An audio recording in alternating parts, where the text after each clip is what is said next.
family, son. Hello and welcome back to the channel. Following my last video on Silent Hill 4, I felt like I wanted to play something new for a change. So, in true me fashion, I picked a retro-inspired survival horror game, Echoes of the Living, which is in early access. And as I go through this video, that will factor in. I won't be judging it on missing features or bugs that I come across, and I also won't be spoiling any of the story outside of the intro. You may see some footage from later parts of the game, but that's about it. Okay, I've waffled on enough, let's get into it. Echoes of the Living is a retro-inspired 3D survival horror game coming from Moonglint Studio, an indie dev team of just two, husband and wife duo Alvaro Becerra and Laura Torres. In this early access build of the game, only one of the two campaigns is available currently, so let's have a brief look at the story setup before moving on to presentation, gameplay and my thoughts. The story begins with Octavia Blade, a private detective and lover to our protagonist, standing in her office poring over an evidence board, trying to solve the mystery of her family's murder and understand how it links to the Wilhelm family.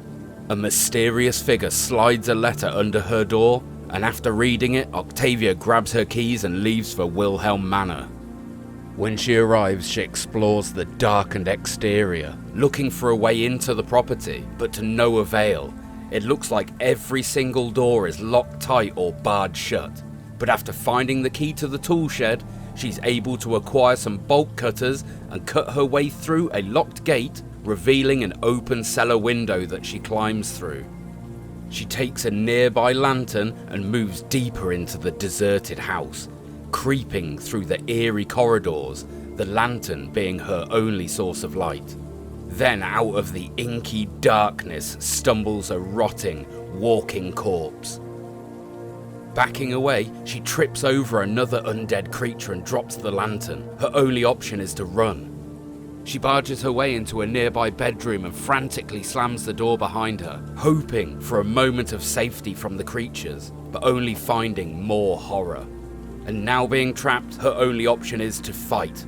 So with her hands trembling, she grabs an old pistol from the bedside table and empties the magazine, silencing the horrific creature. After taking a moment to compose herself, she scours the room for a way out. And after solving a puzzle, she's able to escape via a secret passage, but the door closes behind her, casting her into darkness. And we cut to our protagonist, Liam, on his motorbike approaching Alba City. The road ahead is closed due to the ominous fog engulfing everything, making visibility far too poor to navigate safely.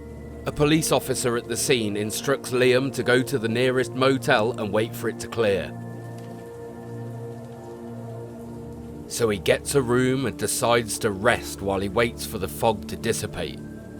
But when he wakes up, he finds the motel hallways smeared with blood and viscera, its staff and customers alike turned into the walking dead. He fights for his life and manages to escape the motel via the alleyways behind. This infection, whatever it is, has spread everywhere, so he climbs on his motorbike and speeds off towards the city to find Octavia. And from here on out, Liam must fight off waves of horrific creatures, search for his girlfriend, and uncover the mystery as to how and why this tragedy has befallen Alba City. Okay, so there was the brief overview of the story. I will say that I enjoyed it. Obviously, I've got an entire other campaign to play through to get the full picture, but so far it does have that classic survival horror feel to it, which leads me on to its presentation. And this, I think, is where the game really starts to stand out. The environmental artwork is just phenomenal, especially coming from such a small team. Just look at these city streets. They feel believable as a place that was recently lived in but has now fallen to a catastrophe. And it's not just the streets that look fantastic and lived in. Some of the interior shots are just amazing, showing off this lovely juxtaposition between opulence and grime. And on top of that, the character models are really well made. There are some issues that you come to expect from an indie title, such as the hair looking a bit feathery.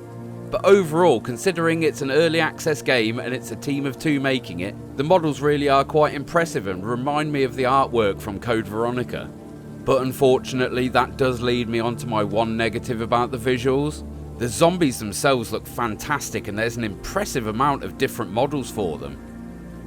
But there are some creature designs that I just didn't like. And obviously, with that being a personal opinion, you may feel completely different, and that's fine. I just feel that they took away from what was otherwise very visually pleasing. And honestly, I don't want to be too negative to a game that is still in early access, so let's move on to something more positive, the sound. Overall, the sound design's phenomenal. Whether that be the distant moans in the city, or the wet drips and echoing footsteps in the underground concrete tunnels. It all just works really well together to create a fantastic atmosphere, and it's all beautifully complemented by Mono Memory's soundtrack, which is a personal highlight to me because I feel it really captures the vibe of survival horror. Which leads me on to my next point. It's the voice acting, which you may think would be negative, but actually I think what they've done here fits perfectly. Just hear me out. All of the greats of the genre have 2 things going for them: a fantastic soundtrack and questionable voice acting. And even though the line reads in this game are definitely better than those late 90s, early 2000s survival horror games, you can clearly tell that they were trying to imitate the style, and in that sense they definitely succeeded. But you're in luck. We have 1 room left. Just give me a sec. There you go. Room number 8 near the elevator. The code is on the back of the card. And after that fantastic piece of voice acting, let's move on to the gameplay. Right, I'm going to start this section by saying I won't be focusing on the bugs and missing features. I don't think it's fair on a game that's in early access. And issues like the save system being broken are currently being fixed at this moment. And though I did find these problems frustrating, they will be patched ahead of the full release. So I would rather focus on what we have rather than what is missing or broken. Let's start with the overall gameplay. And there's a lot to like here if you're a survival horror fan. The classic style tank controls feel good and responsive. I didn't find myself hugging the walls too much or changing directions following a camera change. And if you like these types of games for the exploration aspect, you're in luck here, especially in the city areas. They're large, interconnected and absolutely packed with masses of files and items to find, with the only negative being that you can't cycle through the maps, so it can be easy to get lost. And I'll be the first to admit that could just be a skill issue on my behalf. And outside of the exploration, we've got what I've put down as miscellaneous gameplay features, like the live selection system that's come straight from Resident Evil 3 and the lockpicking minigame. And these are both welcome additions and they break up the gameplay, giving you just a little something extra. But later on, when you get the hammer and you have to remove nails from planks of wood, I think it takes a little bit too long and becomes a bit monotonous. It's far from a deal breaker, but I did find it frustrating.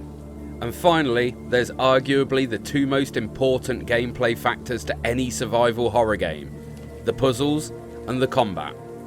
When it comes to the puzzles, there really isn't much to say other than they're really good. Some of them will leave you scratching your head, while others will get you busting out the old pen and paper. It really is one of the strongest points of this game, and something I really enjoyed. And then of course, there's the combat. And personally, I do think there is a bit too much of a focus on it. But boy does it feel good, exploding zombies' heads with the shotgun, smashing their skulls in with a barbed wire wrapped baseball bat, or my personal favourite, turning them into a pile of crackling embers with the flare gun. It's just good old fashioned zombie killing fun. And I found the kick you can use really useful for giving yourself a little bit of extra space. I just wish that you could use it with all of the weapons rather than it being resigned to only small arms.